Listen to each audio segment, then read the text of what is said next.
चलिए शुरू करते हैं टॉपिक 1 जो कि केमिस्ट्री का टॉपिक 1 आज आपका पढ़ने वाले हैं पदार्थ और उनके संगठन के बारे में। ठीक है, तो चलिए सेशन को स्टार्ट करते हैं फ्रेंड्स। बहुत ही इंपॉर्टेंट क्वेश्चन है आपके एग्जाम के लिए, जिनके भी एग्जाम होने वाला है फ्रेंड्स उनके लिए बहुत ही इंपॉर्टेंट है। जिनका भी रेलवे का एग्जाम है, ठीक है, वो लोग वीडियो को शुरू से अंतिम तक देखिएगा। चलिए सेशन को स्टार्ट करते हैं। आज का आपका पहला एक लाइनर क्वेश्चन है कि कोई भी वस्तु जो स्थान घेरती है उसे क्या कहते हैं? तो उसे पदार्थ कहते हैं। जैसे कि वायु, जल, गैस एग्जाम्पल हो गया।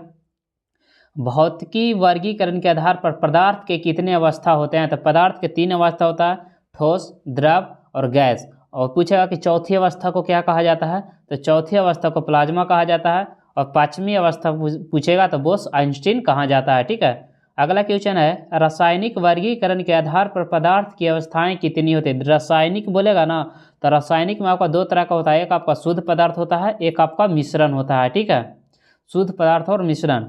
फिर मिश्रण कितने प्रकार के होते हैं? तो मिश्रण जो होता है आपका 2 प्रकार का होता है, समांगी मिश्रण और विषमांगी मिश्रण। और शुद्ध पदार्थ को कितने भागों में विभाजित किया गया है? तो तत्व और यौगिक के। और पूछेगा कि तत्व को कितने भाग में विभाजित किया गया है? तो 2 भाग में, यानी कि धात्विक और अधात्विक। नेक्स्ट है, अगला है आपका क्वेश्चन, देखिए यौगिकों को किन 2 भागों में विभाजित किया जाता है? तो देखिए यौगिक को जो विभाजित किया जाता है कार्बनिक और अकार्बनिक यौगिक में कन्वर्ट किया जाता है। अगला क्वेश्चन है पदार्थ की कौन सी अवस्था निश्चित आकार और निश्चित आयतन वाली होती है और बल लगाने पर संकुचित होती है? इसे ठोस अवस्था कहा जाता है। अगला है पदार्थ की वह कौन सी अवस्था है जिसका आयतन निश्चित होता है, ठीक है, लेकिन उसका आकार निश्चित नहीं होता है? तो उसे द्रव अवस्था कहते हैं। देखते हैं पानी जो रहता है, चाहे दूध रहता है, उसका आयतन तो निश्चित रहता है लेकिन उसका आकार निश्चित नहीं रहता। क्यों? क्योंकि उसको जिस शेप में डालेंगे उस शेप में हो जाएगा। अगर गिलास में डालेंगे तो गिलास के जैसा आकार हो जाएगा, अगर बोतल में डालेंगे तो बोतल के जैसा हो जाएगा, लोटा में डालेंगे तो लोटा के जैसा हो जाएगा। अगला है पदार्थ का कौन से अवस्था को ना तो निश्चित आयतन होता है ना ही निश्चित आकार, और जिसका ना तो आकार निश्चित होता है ना ही आयतन निश्चित होता है, उसको गैसीय अवस्था कहा जाता है।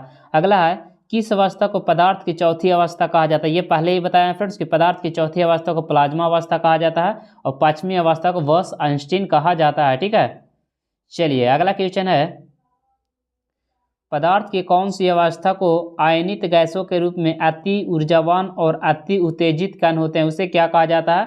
प्लाज्मा अवस्था कहा जाता है। बहुत अधिक तापमान पर पदार्थ को गर्म करने पर कौन सी अवस्था उत्पन्न होती है? तो प्लाज्मा अवस्था। प्लाज्मा की उपस्थिति चमक पैदा करती है CFL ट्यूब में। पदार्थ की 5वीं अवस्था को क्या कहा जाता है? तो बोस-आइंस्टीन संघनन अवस्था कहा जाता है। पदार्थ की 5वीं अवस्था की खोज किसके द्वारा किया गया है? तो सत्येंद्र नाथ बोस के द्वारा, जो कि कितना ईस्वी में? 1920 ईस्वी में किया गया था। नेक्स्ट है बोस-आइंस्टीन अवस्था कैसे बनती है? तो अत्यंत कम घनत्व वाली गैस के शीतलन यानी कि सुपर कूलिंग द्वारा। चलिए अब हम लोग ठोस के बारे में पढ़ते हैं। ठोस का गलनांक, सबसे पहले हम लोग पढ़ेंगे ठोस का गलनांक। वह स्थिर तापमान जिस पर कोई ठोस समान दबाव में ऊष्मा अवशोषित करके तरल बन जाता है उसे ठोस का गलनांक कहते हैं। यदि शुद्ध ठोस पदार्थ में अशुद्धियाँ मिला दी जाती है तो ठोस का गलनांक क्या हो जाता है फ्रेंड्स? कम हो जाता है। देखते हैं बर्फ़ में क्या किया जाता है? अशुद्धि मिला दिया जाता है ताकि वह तुरंत पिघल ना जाए। ठीक है, इसके लिए किसी शुद्ध ठोस पदार्थ में अशुद्धियाँ मिलाने पर उसका गलनांक कम हो जाता है, क्योंकि अशुद्धि ठोसों को जालीदार संरचना को कमजोर कर देती है, जिसके कारण ठोस पदार्थ अस्थिर हो जाता है और अपने मूल गलनांक से पहले ही पिघल जाता है। अगला है ठोस का दाब। सबसे पहले हम लोग ठोस के बारे में पढ़े फिर सब उसमें हम लोग ठोस के दाब के बारे में पढ़ेंगे। प्रति इकाई क्षेत्रफल पर लगने वाले बल को दाब कहते हैं। दाब बराबर फार्मूला होता है बल बटा क्षेत्रफल, यानी कि सतह के लंबवत किसी वस्तु पर लगाया गया शुद्ध बल को दाब कहते हैं। दाब बराबर यानी कि फार्मूला होता है बल बटा क्षेत्रफल। दाब का SI मात्रक होता है न्यूटन पर मीटर स्क्वायर या तो पास्कल होता है। किसी ठोस के प्रति इकाई क्षेत्रफल पर लगने वाले बल को ठोस का दाब कहते हैं। जैसे इसका एग्जाम्पल दिया हुआ, चाकू से किसी वस्तु को काटने से कठिनाई का अनुभव होता है क्योंकि धार कम होने पर उपयुक्त दाब पैदा करना पड़ता है जिससे अधिक बल लगाना पड़ता है। भारी बोझ ढोने वाले ट्रकों के टायर चौड़े बनाए जाते हैं ताकि दाब का प्रभाव कम करने के लिए। देखते हैं फ्रेंड्स, आप अगर चाकू से अगर किसी चीज़ को काटिएगा तो ज़्यादा टाइम लगेगा, अगर उसकी अपेक्षा किससे काटा जाए फ्रेंड्स, तलवार से काटा जाना चाहिए। नेक्स्ट क्वेश्चन की ओर बढ़ते हैं। अगला क्वेश्चन है आपका,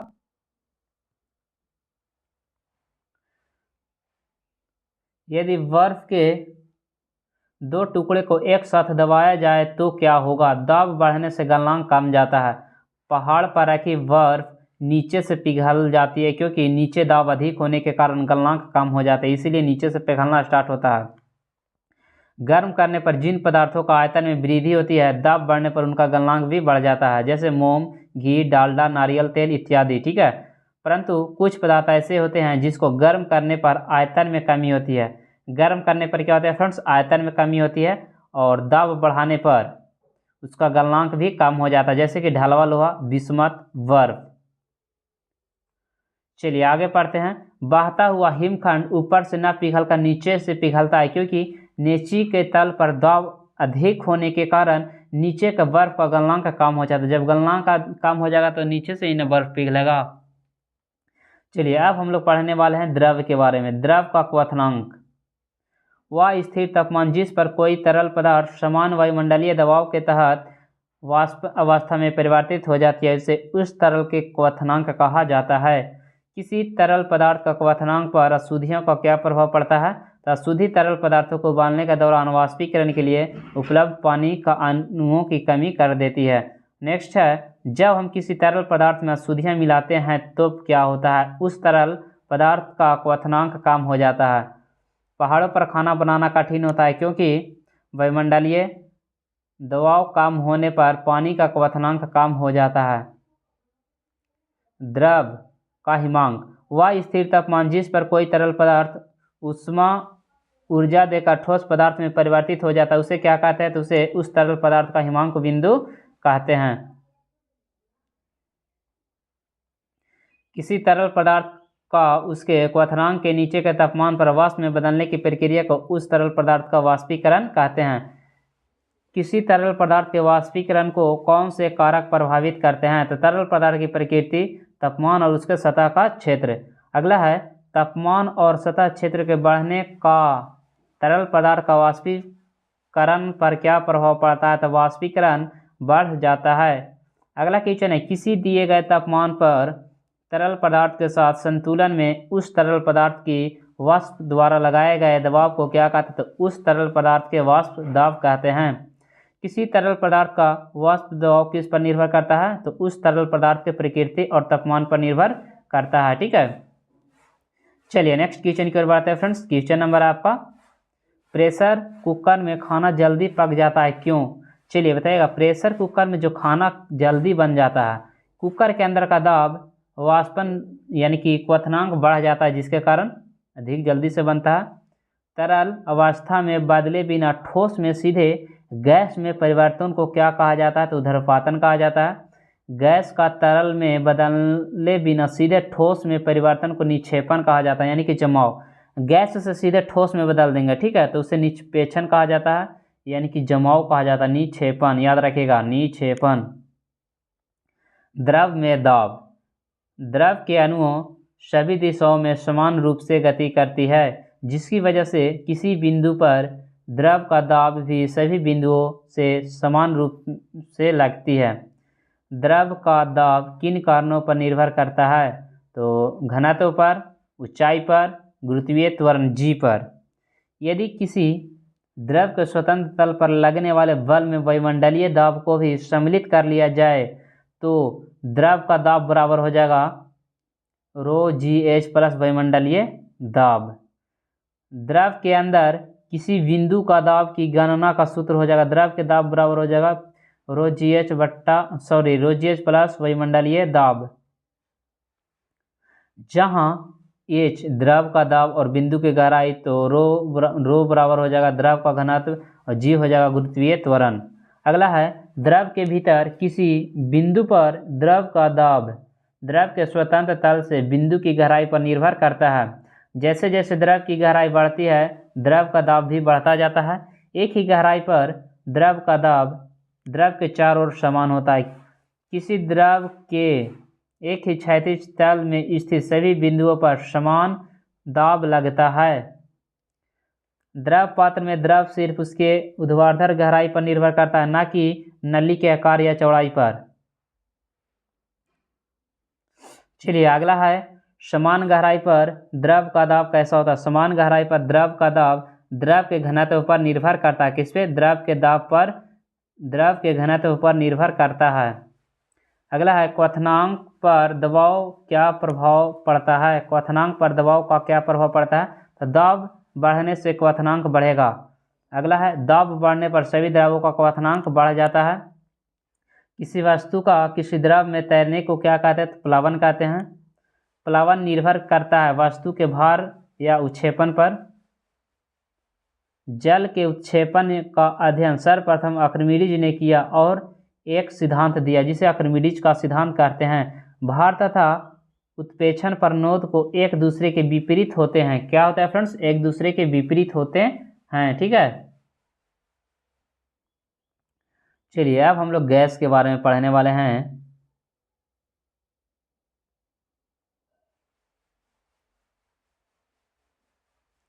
सबसे हल्की गैस कौन सी है? तो हाइड्रोजन, जिसका फार्मूला होता है H2।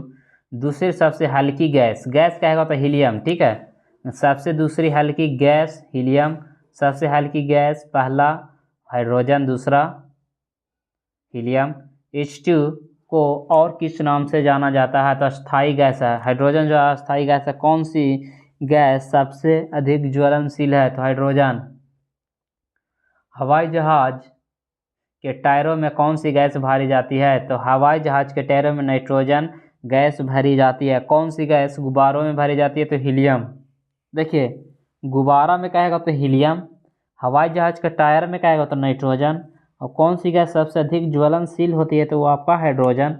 अस्पतालों में कृत्रिम श्वसन के लिए किस गैस का प्रयोग किया जाता है? तो हीलियम और ऑक्सीजन का। किसका? हीलियम और ऑक्सीजन गैस का मिश्रण जो कि तरल अवस्था में रहता है। अगला है समुद्र में कम गहराई पर जाने पर किस गैस का? देखिए कम गहराई कहेगा तो ऑक्सीजन के साथ नाइट्रोजन, और अधिक गहराई कहेगा तो ऑक्सीजन के साथ हीलियम। ठीक है, देखिए समुद्र में अधिक गहराई पर कहेगा तो ऑक्सीजन के साथ हीलियम, और कम गहराई कहेगा तो ऑक्सीजन के साथ नाइट्रोजन। याद रखेगा, ये आपके एग्जाम के लिए बहुत इंपॉर्टेंट है। कम गहराई नाइट्रोजन, अधिक गहराई कहेगा तो हीलियम।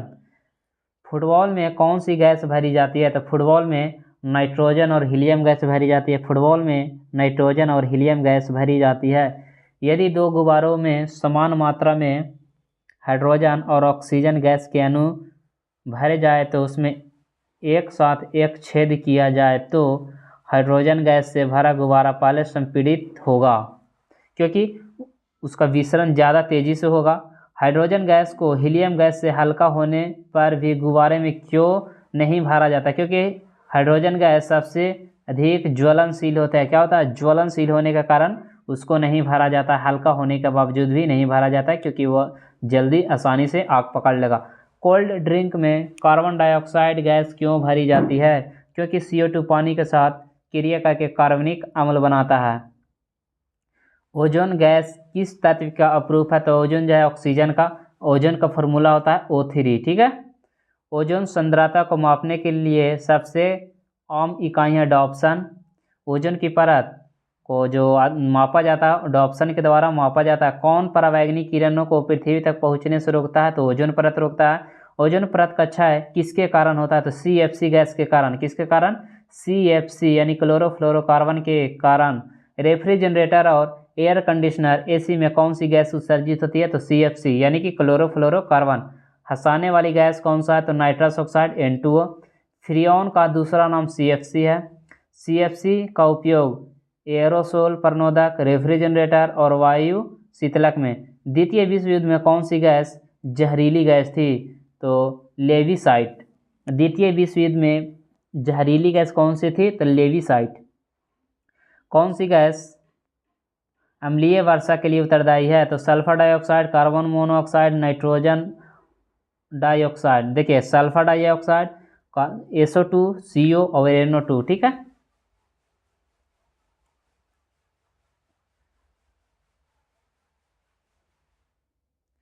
किस प्रक्रिया में घनत्व में अंतर होने के कारण एक गैस दूसरी गैस से मिल जाती है? तो विसरण प्रक्रिया। किस में वृद्धि के साथ गैसों का प्रसार विसरण गुण तेजी से होता है? तो तापमान में। गर्म भोजन का सुगंध किसके कारण पूरे कमरे में फैल जाती है? तो गैसें के प्रसारण के कारण फैल जाती है, ठीक है। अगला है इत्र की शीशी में खुशबू फैलता है, किसके कारण? तो विसरण के कारण। मल की दुर्गंध नाक तक पहुंचती है, विसरण के कारण। गैस किस स्थिति में संघटित होते हैं? तो उच्च दबाव और निम्न तापमान की स्थिति में।